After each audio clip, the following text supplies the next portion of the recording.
Section 7. Top 10 questions about assistance. Ways to lose your real estate license. Top 10 questions about assistance. Ways to lose your real estate license.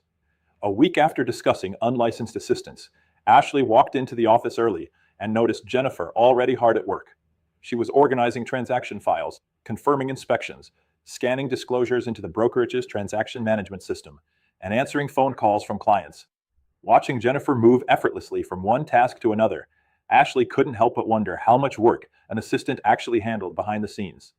As Michael walked by, Ashley smiled and said, "I don't think successful agents could survive without assistance."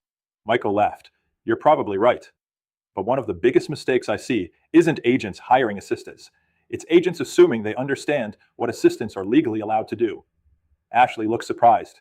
"I thought we covered that last week." "We covered the basics," Michael replied. "Today, we're going to answer the questions brokers hear almost every day." David pulled up a chair. "I'll start with the first one. If an assistant shows homes, hosts open houses alone, discusses contracts, negotiates repairs, or gives advice about a property, does that assistant need a real estate license?" Ashley answered confidently, "Absolutely." Michael smiled. "Correct." He explained that Arizona law requires anyone performing activities requiring a real estate license to actually hold one. Showing property, discussing contract terms, negotiating offers, answering questions about value, or advising a consumer are licensed activities. Administrative support, however, does not require a license. Jennifer looked up from her desk. "So everything I do today, I could still do without becoming licensed?" "Exactly," Michael replied. "But the moment you begin advising clients, everything changes." Ashley thought for a moment. "So here's another question. If someone plans to become an assistant, should they just get licensed anyway?" David smiled. "If they're going to work closely with agents every day, my answer is almost always yes." Michael agreed. Having a license gives both the assistant and the brokerage greater flexibility. It doesn't automatically mean they'll perform licensed activities, but it removes many of the legal limitations that apply to unlicensed assistants. More importantly, it reduces the risk of accidentally crossing the line. Ashley nodded. "That makes sense." Michael continued. "Here's another question brokers receive all the time. If an assistant has a license, are they an employee or an independent contractor?" Ashley shrugged. "I've always assumed independent contractor." Michael smiled. "That's another common misconception. Court decisions and federal tax rules don't always answer that question the same way. From a supervision standpoint, brokers maintain significant control over licensed activities, which is one reason Arizona courts have historically recognized that brokers owe supervisory responsibilities over licensees. Cases such as Hughes v. Industrial Commission and McLean v. Church emphasize the importance of broker supervision within Arizona real estate practice. However, for certain federal tax purposes, licensed real estate professionals may qualify as statutory non-employees if they satisfy specific requirements under the Internal Revenue Code and operate under an appropriate written agreement." David smiled. "Welcome to real estate law. Sometimes the answer is, it depends." Everyone laughed. Michael nodded. "And that's why brokers should never assume employment questions are simple." Ashley wrote another note. "Always use written agreements." Michael pointed at her notebook. "Excellent. Whether an assistant is licensed or unlicensed, written agreements establish expectations, define responsibilities, and reduce misunderstandings. They should clearly identify job duties, compensation, confidentiality, supervision, and office policies." Jennifer joined the conversation.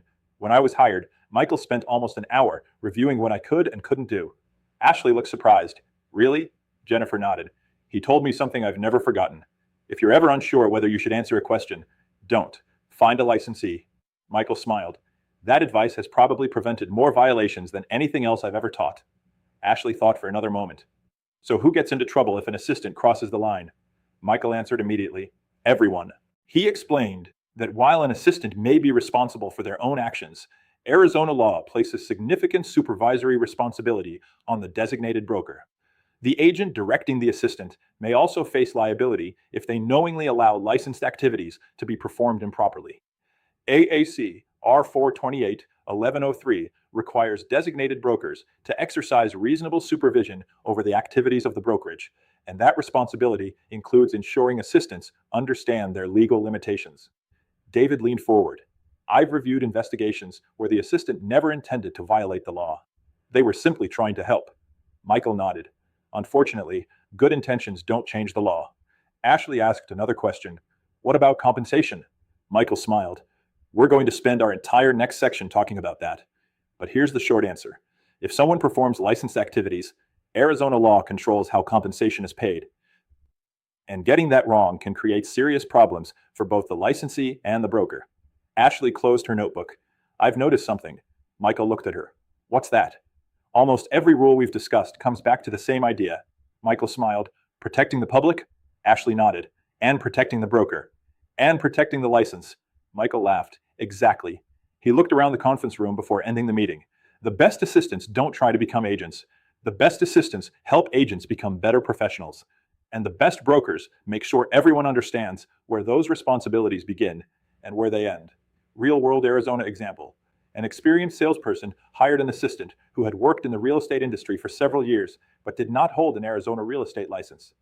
Because the assistant was knowledgeable, the salesperson gradually allowed her to answer client questions, discuss inspection issues, and occasionally explain contract deadlines.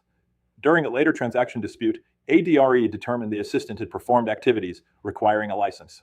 Although the assistant believed she was simply helping the clients, both the salesperson and the designated broker faced disciplinary scrutiny because proper supervision had broken down. The investigation served as an important reminder that experience does not replace licensure. Broker tip: one of the simplest office policies is also one of the most effective. If an assistant must explain, recommend, negotiate, interpret, or advise, stop and find a licensed real estate professional. That single policy eliminates many of the most common violations involving assistants.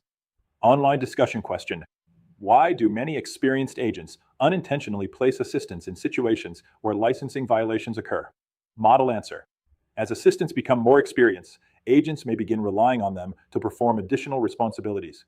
Without clear boundaries and supervision, administrative support can unintentionally become licensed activity. Question 2. Why are written employment agreements and written office policies important when working with assistants? Model answer: written agreements clearly define responsibilities, supervision, confidentiality, compensation, and prohibited activities. They help protect the assistant, the agent, the broker, and ultimately the consumer. Question 3. Michael says that good intentions don't change the law. What does he mean by that statement? Model answer: many licensing violations occur because assistants are trying to help clients. However, Arizona law regulates who may perform licensed activities, regardless of intent. Consumers are protected when licensed professionals provide advice and representation.